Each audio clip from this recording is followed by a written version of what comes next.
पहुंचा सकते हैं हटोले आप? अच्छा।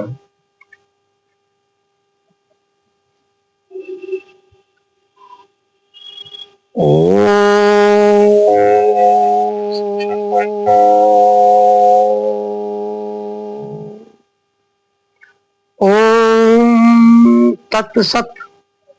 हमने अपनी पिछली वीडियो में शिव संहिता के तृतीय अध्याय के 108वें सूत्र का वर्णन किया था और यह बताया था उसमें कि पद्मासन से संपूर्ण रोगों का विनाश होता है।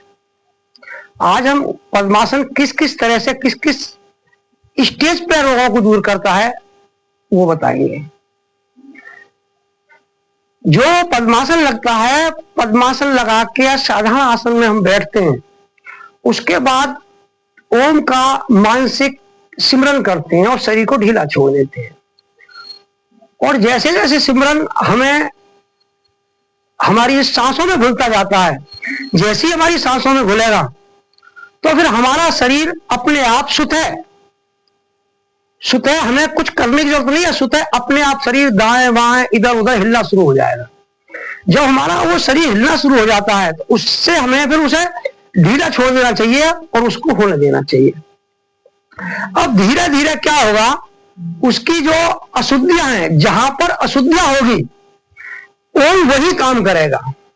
यदि किसी का पेट खराब है तो उसका पेट घूमेगा, किसी की बाजू खराब है तो उसका बाजू हिलेगा। ये ओम की शक्ति वही काम करेगी जहां पर रोग होगा, क्योंकि ये हमें पता नहीं कि रोग कहां है, किसी व्यक्ति को नहीं पता कहां से क्या ठीक होगा, ये सिर्फ ईश्वर ही जानता है। इसलिए ईश्वर कहां क्रिया करेगा ये कोई नहीं जानता, ये मैं भी नहीं जानता। जिस प्रकार साधना बैठते हैं स्वतः क्रिया होती है। धीरे धीरे जो पद्मासन है हमारा वो धीरे धीरे बढ़ता जाता है और गंदगी निकलती जाती है। उसमें कष्ट पड़ता है, दुखन होती है, दर्द होता है और इत्यादि ये दुख सहने पड़ते हैं और धीरे धीरे पद्मासन बढ़ने लगता है।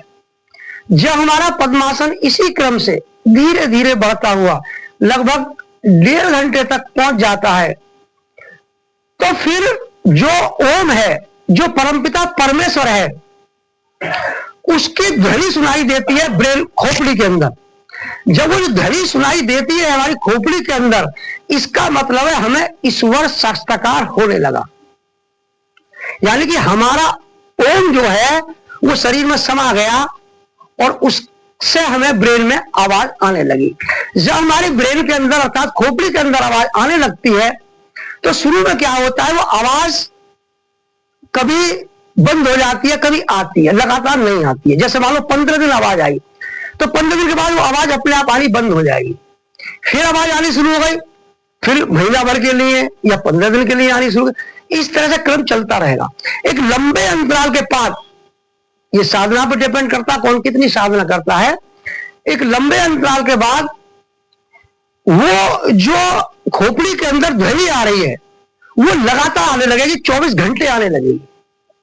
जब वो 24 घंटे आने लगेगी तो अब आपका ओम पूरे शरीर में समाहित हो गया।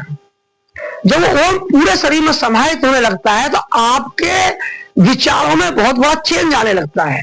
जैसे जैसे चेंज होगा तो वेदों के शब्द और गीता के शब्द स्वतः अर्थ देने लगते हैं। जैसे ही वो स्वतः अर्थ देने लगते हैं तो आपकी चिंतन शक्ति, आपकी पढ़ने की सामर्थ्य, वो सारी चीजें बढ़ने लगती है। अब धीरे धीरे यही क्रम जो 24 घंटे ब्रेन के अंदर आवाज आती है वो लगातार चलती रहती है और एक लंबी साधना के बाद 1 साल 2 साल, ये साधना पर डिपेंड करता है, एक लंबी साधना के बाद वो साधना शरीर के अंदर समाहित हो जाती है। जैसे ही वो साधना समाहित होती है, समाहित साधना होने के बाद क्या होता है, अचानक आपका जो पद्मासन धीरे धीरे बढ़ता जाएगा, जैसे समाहित होता जाएगा।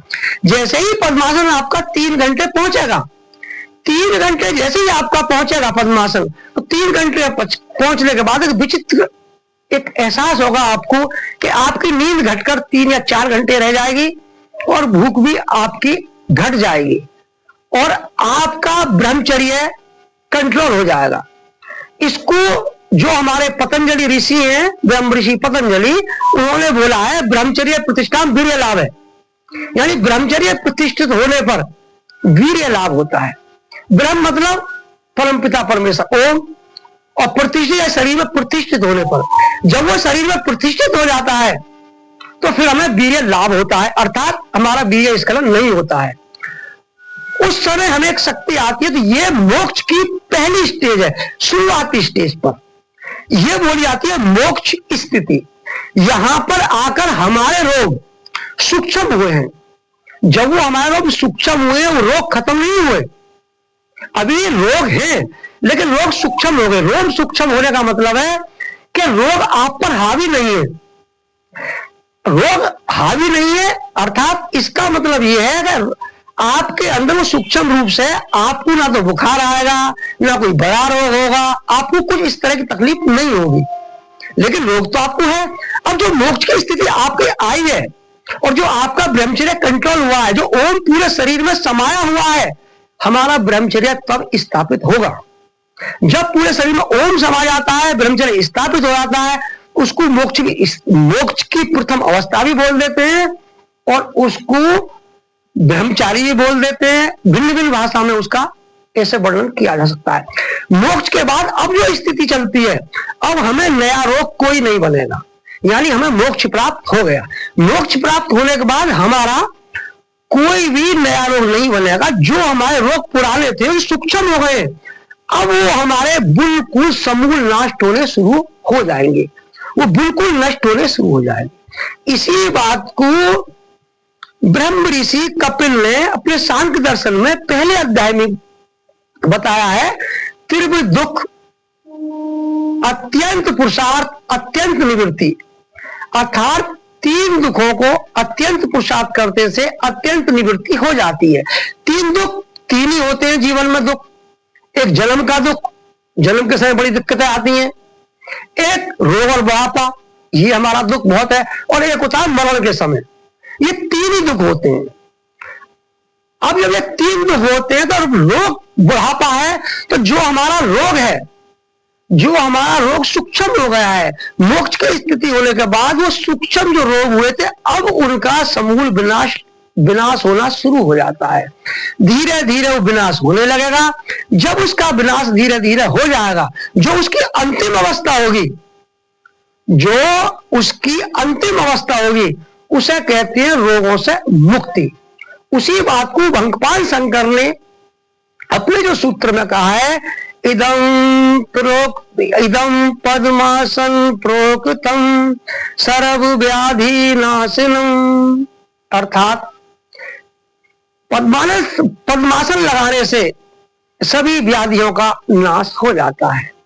अंत में हमको वो मुक्ति की अवस्था मिलती है, रोगों से हम मुक्त हो जाते हैं।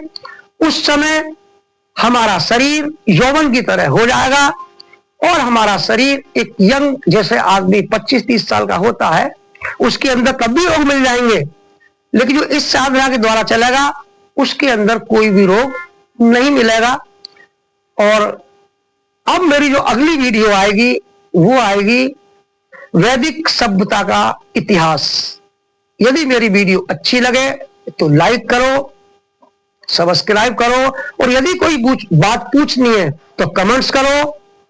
और जो साधक रोग बुढ़ापा दूर करना चाहते हैं और जुड़ना चाहते हैं तो वो मेरे फोन नंबर 9425921710 पर कॉल करें। ओम शांति शांति शांति।